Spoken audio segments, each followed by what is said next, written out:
Alors, à chaque semaine, nous autres, le format de ce podcast-là, ça va être de couvrir une nouvelle qui a suscité l'intérêt au niveau international, une autre nouvelle au niveau national, et puis une autre nouvelle au niveau provincial. Et puis, la première partie de l'émission, on a adressé le volet international en parlant de l'Iran. Le deuxième volet de l'émission va couvrir un sujet national. Ce sujet national-là, ça va être le projet de loi C-22. C-22 soulève beaucoup de controverses. Il y a énormément d'opinions par rapport à ce projet de loi-là. Et pour répondre à plusieurs questions, interrogations sur ce projet de loi-là, j'ai choisi de me joindre d'une experte dans le domaine, que j'ai l'honneur d'appeler mon amie. Son nom, c'est Maître Julie Gauthier. Elle est avocate spécialisée en droit des données numériques et en droit de la vie privée.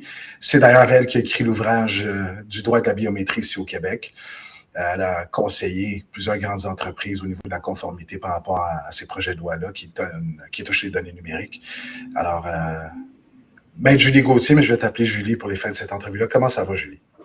Ça va très bien, merci. Très content de te voir aujourd'hui. Puis, pareillement. Merci beaucoup d'avoir accepté mon invitation. En un clic, dès que je t'ai dit que j'avais envie de te parler à propos de ce projet de loi-là, tu as probablement vu énormément d'articles passer là-dessus, des articles dans les médias traditionnels. Puis je peux te dire qu'en tant que créateur de contenu sur TikTok, tout le monde semble avoir une opinion sur ce projet de loi-là. Mais après une discussion avec toi, je me suis rendu compte que il est fort probable que peu de personnes l'aient lu, right? Parce que c'est un projet de loi qui est très complexe. D'ailleurs, toi, tu es en train de dévouer une grosse partie de ton temps encore à essayer de le décortiquer.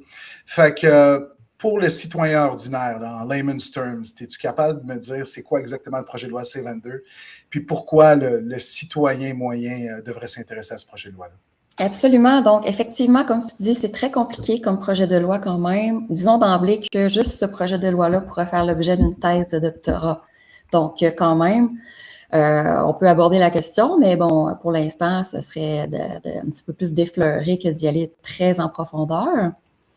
Donc, le projet de loi C-22, il vise à moderniser les pouvoirs d'enquête des autorités canadiennes pour faciliter l'accès en temps opportun à certaines données, métadonnées et renseignements personnels dans le cadre d'enquêtes sur des infractions criminelles notamment, en particulier dans le contexte des télécommunications et du numérique. Donc, en termes plus simples, le projet de loi cherche à donner aux forces de l'ordre des outils juridiques un peu mieux adaptés aux technologies actuelles pour obtenir plus facilement des données, certaines données numériques lors d'enquêtes ou obtenir des données carrément auxquelles ils n'ont pas nécessairement accès qui pourraient faciliter leurs enquêtes. Donc là, on est uniquement au niveau des enquêtes criminelles, quand une enquête criminelle est lancée, c'est bien ça? Exactement. Donc, ce serait enquête criminelle ou certaines enquêtes fédérales, pénales, peut-être concernant la loi sur le terrorisme ou des infractions comme ça. La police puis le CRS, à ma connaissance, a quand même des pouvoirs intéressants présentement. C'est quoi que la police et la SCRS vont pouvoir faire après l'adoption de C-22 qu'ils ne peuvent pas faire aujourd'hui? Bien, c'est ça. Donc, le projet de loi donne la possibilité au gouvernement de passer des règlements pour exiger de divers fournisseurs de services, comme des fournisseurs web ou de télécommunications, donc de mettre en œuvre, de maintenir leur capacité technique, notamment en ce qui touche l'extraction de l'information ou l'organisation de l'information à laquelle l'accès va être autorisé par les autorités. Okay? Il permet aussi de passer des règlements pour exiger l'installation et l'entretien de tout dispositif ou système qui pourrait permettre aux autorités d'accéder à l'information. Et également, il va pouvoir permettre au gouvernement de passer des règlements, c'est important de le souligner, pour la conservation, pour exiger la conservation de catégories de métadonnées, y compris des données de transmission pour des périodes raisonnables de plus d'un an. Donc, il y a certaines choses que auparavant la police pouvait faire, mais ce projet de loi-là va venir vraiment élargir des pouvoirs. Okay? Donc, il va y avoir notamment la possibilité de faire confirmer par un fournisseur de services sans mandat si oui ou non le fournisseur de services fournit ou a fourni des services de télécommunication à tout abonné ou client ou à tout compte ou identifiant. Donc, l'objectif est de retracer rapidement l'abonné sur la base de motifs raisonnables de soupçonner. Sans mandat. Tu as dit sans mandat, c'est bien ça? Sans mandat, exactement. Okay. Il va y avoir également une réduction des délais qui est prévue liée aux ordonnances de communication, une précision des pouvoirs en situation d'urgence pour recueillir certains éléments de preuve comme la géolocalisation et les données de transmission sans mandat. Il y a aussi une clarification des pouvoirs d'examen de données informatiques. Dans certains cas, il va y avoir aussi la possibilité de demander à une entité étrangère fournissant des services de télécommunication de communiquer certaines données et aussi la possibilité de collecter les renseignements personnels disponibles publiquement. Donc, par exemple, en situation d'urgence, les policiers et les fonctionnaires publics vont pouvoir obtenir, des éléments de preuve sans mandat s'ils ont des motifs raisonnables de croire qu'une infraction a eu lieu ou aura lieu. Donc, l'exception du mandat pour situation d'urgence est déjà prévue au Code criminel, mais pour la saisie de choses ou de localisation d'objets. Mais là, le projet de loi élargit ses pouvoirs maintenant à 1, pour la perquisition de données informatiques qui n'était pas prévue, 2, la perquisition de données de transmission, et 3, la localisation de personnes au moyen d'un dispositif de localisation, donc un tracking device. Évidemment, il va falloir qu'il soit démontré par la police ou les fonctionnaires que ces données-là vont être utiles à l'enquête, qu'il y a des motifs raisonnables de croire qu'une infraction a été ou sera commise, et non de simples soupçons, et que la situation d'urgence empêche l'obtention d'un mandat en temps opportun. La Cour suprême, a noté qu'une situation d'urgence, selon la Cour suprême, dans son arrêt Gaudois, vise les situations de sécurité publique, de vie qui est en péril ou de destruction imminente de preuves. Donc, c'est intéressant parce que le projet de loi prévoit la possibilité de localiser des personnes à l'aide de dispositifs de localisation qui va pouvoir se faire sur une période de 2 mois ou 1 an selon certains critères.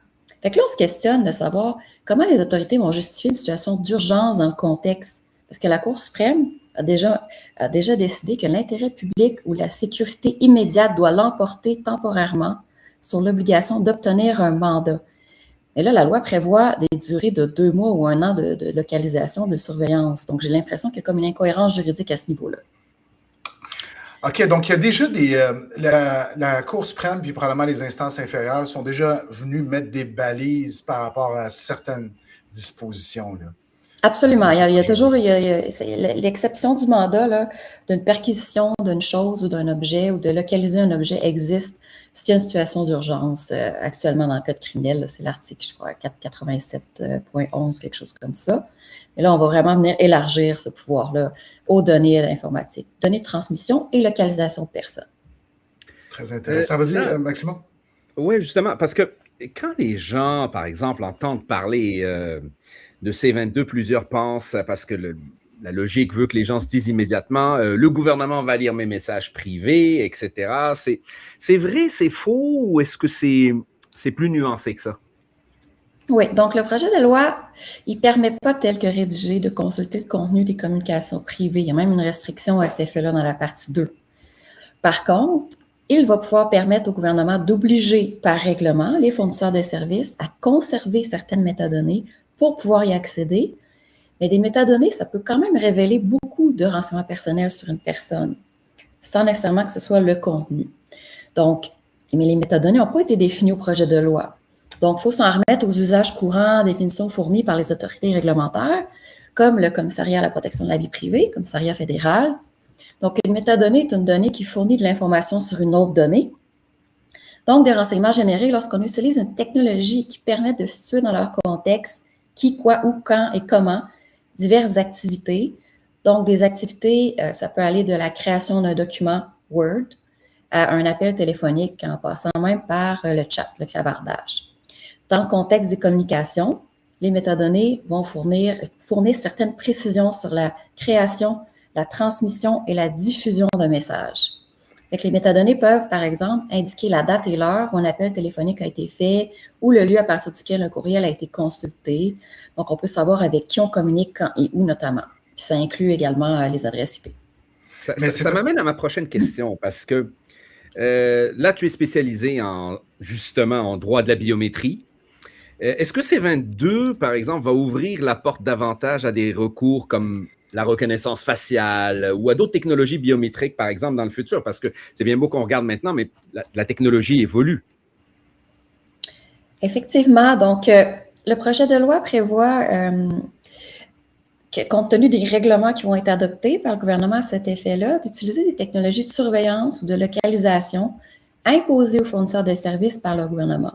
si on se fie actuellement au texte, si on se fie au texte actuel du projet de loi. Donc, l'article 5 de la partie 2, plus particulièrement, prévoit la possibilité pour le gouvernement de faire installer par un fournisseur de services, comme un fournisseur Internet ou communication, un système qui pourrait permettre aux autorités qui enquêtent d'accéder à des renseignements personnels. Fait que là, cette partie-là suscite beaucoup de questionnements et d'enjeux au niveau juridique, notamment au niveau des droits fondamentaux, de la surveillance de masse, l'intelligence artificielle notamment. On pense entre autres à la possibilité pour les autorités d'intercepter, de surveiller des communications, de localiser des personnes, de surveiller des déplacements. Au niveau de la biométrie, tel que le projet de loi est rédigé, si on l'interprète de manière large, le gouvernement pourrait effectivement, en théorie, par règlement, exiger des fournisseurs de services ou de certains fournisseurs de services qu'ils installent un système biométrique pour identifier des personnes. Mais je ne pense pas que ce soit l'objectif du gouvernement actuellement en raison de la grande sensibilité de ces données-là, puis des critères quand même assez stricts pour la mise en place des technologies biométriques. Ça prendrait un contexte de sécurité publique assez grave pour que le gouvernement soit en mesure de justifier la mise en place d'un système de surveillance biométrique, même à moyenne échelle. Par contre, on peut aussi se questionner sur les outils, ça, je trouve ça inquiétant, les outils d'intelligence artificielle qui ne sont toujours pas réglementés au Canada. Donc, ils ne sont toujours pas réglementés. Fait est-ce que le gouvernement va souhaiter se prévaloir de certaines technologies de l'IA pour surveiller, extraire des données? C'est tout à fait possible, mais il faudrait quand même, avant cela, légiférer l'intelligence artificielle. Oui, parce que selon toi, surtout avec ces technologies-là, c'est quoi le risque sérieux? Quel est le risque sérieux le plus réaliste que pose ce projet de loi sur la vie privée des Canadiens?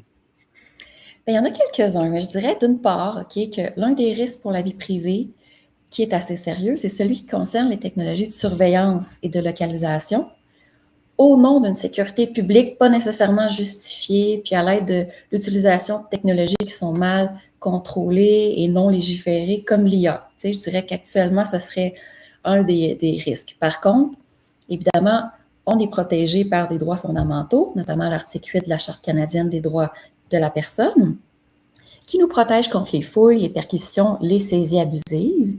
La Cour suprême a déjà bien établi des critères à ce niveau-là, notamment dans l'arrêt Hunter contre Southam, à l'effet que pour qu'il y ait une fouille, une perquisition non abusée, il faut qu'il y ait une autorisation préalable, comme un mandat, des motifs raisonnables de croire qu'une infraction a été ou sera commise. Également au niveau du droit à la vie privée, qui a été reconnu par la Cour suprême dans les années 80 comme découlant des articles 7 et 8 de la Charte, nous protège contre la surveillance de l'État. Puis il y a des critères, là, notamment les critères de l'arrêt Oaks, qui doivent être observés là, lorsqu'on souhaite porter atteinte, si on veut, à certains droits fondamentaux. Aussi bien que le gouvernement pourra adopter des règlements pour faire installer par les fournisseurs de télécommunications des technologies de surveillance, la possibilité d'en exiger l'installation n'anéantit pas les critères juridiques pour accéder au renseignement personnel dans le cadre d'enquête. Ça, je pense qu'il faut le souligner. Donc, l'obligation d'en démontrer la nécessité ou d'obtenir des mandats ou des ordonnances de communication va demeurer ici. Donc, ce ne sera pas un buffet à ciel ouvert de renseignement personnel. Il va quand même y avoir un certain contrôle des critères à respecter là, pour assurer le respect de la Charte canadienne. C'est intéressant parce que tu as mentionné tantôt les critères jurisprudentiels de l'arrêt Oaks, puis tu as mentionné la partie par rapport aux plaintes criminelles. Moi, un des endroits qui m'inquiète le plus dans ce projet de loi-là, c'est lorsque j'ai lu qu'on passait là, du seuil du motif raisonnable de croire à celui de motif raisonnable de soupçonner. Ça, c'est une immense modification. Là. Pourquoi, d'après toi, cette nuance juridique-là est importante? Effectivement, la partie 1 du projet de loi crée maintenant la possibilité d'obtenir une ordonnance de communication de renseignements personnels relatifs aux abonnés avec autorisation judiciaire, mais fondée sur le soupçon raisonnable plutôt que les motifs raisonnables de croire qu'une infraction a été commise ou sera commise. Les motifs raisonnables de soupçonner, c'est vraiment le seuil le plus bas du système juridique comme critère, c'est-à-dire que c'est seulement sur la base d'indices concrets qu'on peut envisager raisonnablement quelque chose. Prenons pour exemple la fraude. Une institution financière constate des incohérences dans certains documents bancaires ou informations qui ne concordent pas. Donc, ici, on parlerait de soupçon raisonnable. En ce qui concerne les motifs raisonnables de croire, il faut qu'il y ait des éléments assez concrets pour conclure de façon crédible que la chose est probablement vraie. Donc, si on prend l'exemple de la fraude, on aurait une confirmation de la banque que le document a été falsifié. Un autre exemple serait les facultés affaiblies. Les motifs raisonnables de soupçonner seraient l'odeur de l'alcool, alors que les motifs raisonnables de croire seraient le résultat de l'alcotest qui est fait sur place, juste avant de mettre la personne en état d'arrestation. Donc, le critère est beaucoup moins strict pour permettre aux autorités, aux forces de l'ordre, d'accéder à l'information plus facilement dans le cadre de leur enquête. Donc, c'est important de distinguer ces critères-là, parce que la Cour suprême a déjà balisé ces éléments-là là, au niveau de l'article 8 de la Charte canadienne, notamment dans l'arrêt Gaudois. Donc, une analyse approfondie va devoir être faite pour comparer ce que la Cour suprême a dit avec ce qui est dit dans le projet de loi, puis pour mesurer l'ampleur de l'atteinte à la protection contre les fouilles abusives. C'est quand même, il y a du stock là-dedans, puis il y a du stock qui m'inquiète, c'est sûr, en tant que citoyen, en tant que juriste également. Toi, est-ce que tu penses que à l'intérieur de ce projet de loi-là, les mécanismes de protection puis les mécanismes de surveillance sont suffisants pour prévenir les abus de pouvoir ou pas vraiment? Je pense qu'il y aurait place à amélioration à ce niveau-là, parce que là, il n'y a pas vraiment plus d'autres pouvoirs dans le projet de loi que le contrôle judiciaire, donc, pour prévenir les abus. Ouais. En ce qui concerne la partie 1, les ordonnances rendues sur la base de soupçons raisonnables vont quand même pouvoir faire l'objet de contrôle judiciaire, notamment l'ordre de confirmer la fourniture de services qui va pouvoir être annulée ou modifiée. Il y a certaines dispositions qui pourraient aussi être contestées devant les tribunaux, là, au motif qu'elles sont contraires à la Charte. En ce qui concerne la partie 2, il y a des facteurs qui vont devoir être considérés dans le projet de loi avant que le gouvernement puisse passer des règlements pour exiger des fournisseurs qui modifient, qui installent des technologies pour pouvoir accéder à l'information, qui conservent des métadonnées. Fait qu'il y a entre autres, comme facteurs à considérer, les avantages du règlement quant à l'administration de la justice, la mesure dans laquelle les fournisseurs principaux peuvent se conformer ou non au règlement, puis les frais engagés par eux pour se conformer au règlement. Il y a aussi les effets possibles du règlement sur les personnes auxquelles les fournisseurs principaux fournissent des services. Donc, les effets possibles sur la protection de la vie privée et de la cybersécurité tout ça va devoir être analysé avant de passer des règlements, là. Donc, une analyse importante doit être faite. Puis, répétons-le, les dispositions vont pouvoir être contestées devant les tribunaux si elles sont contraires à la Charte canadienne. Et le gouvernement va devoir démontrer que c'est justifié dans une société libre et démocratique, notamment par la sécurité publique. Il y a aussi des restrictions dans le projet de loi qui ne vont pas permettre au gouvernement de prendre des règlements qui obligent les fournisseurs de services à conserver de l'information qui révélerait soit le contenu des communications transmises dans le cadre des services électroniques, donc ça revient à la question de tout à l'heure. Donc, il n'est pas permis d'accéder au contenu des communications. Il ne sera pas permis non plus d'accéder à l'historique de navigation web d'une personne, donc de voir qu'est-ce que la personne regarde sur le web, ou de regarder les activités d'une personne sur les médias sociaux. Donc, les technologies que le gouvernement va pouvoir exiger des fournisseurs ne vont pas permettre d'accéder à ces informations-là. Ah, c'est intéressant quand même. Puis, le but de ce projet de loi-là, c'est de donner des ressources à la police et au SCRS, faire en sorte comme quoi ils vont pouvoir rapidement aller chercher les données quand il y a des enquêtes criminelles. Mais ma question inverse par rapport à celle que je viens de te poser, c'est est-ce que tu penses que c'est un projet de loi qui a des dents, qui va venir donner des ressources à la police puis au SCRS, à ton avis, pour au moins essayer de réduire ce fléau sociétal-là, qui est un fléau sociétal, qui est le crime numérique puis la fraude numérique? Absolument. C'est sûr que ça donne plus de pouvoir aux autorités policières qui, parfois, en manquent. Je donne un exemple. J'ai déjà collaboré avec des entreprises de télécommunications, puis, tu sais, des journaux, des logs d'accès de certaines personnes il n'y a pas d'obligation pour les fournisseurs de conserver ces logs-là pour une période X. Parfois, ils sont seulement conservés 3 mois, 6 mois, 1 an. Mais les enquêtes, parfois, ça prend du temps. Puis s'il y avait une obligation, de les conserver au minimum 1 an, mais ça peut aider énormément les autorités dans leur enquête d'accéder à ces logs-là. Fait que je pense que c'est ce genre d'opération-là, d'informations-là dont les autorités veulent accéder. Par contre, notons que le fait qu'on oblige de conserver plus longtemps des données, des métadonnées, ou qu'on oblige d'installer des technologies, bien ça engendre le fait qu'il va y avoir, que ça ouvre la porte à la création de bases de données centralisées. OK? Plus on conserve d'informations, plus il y a un risque que cette information-là se fasse pirater ou qu'elle soit accessible par les cyberattaquants.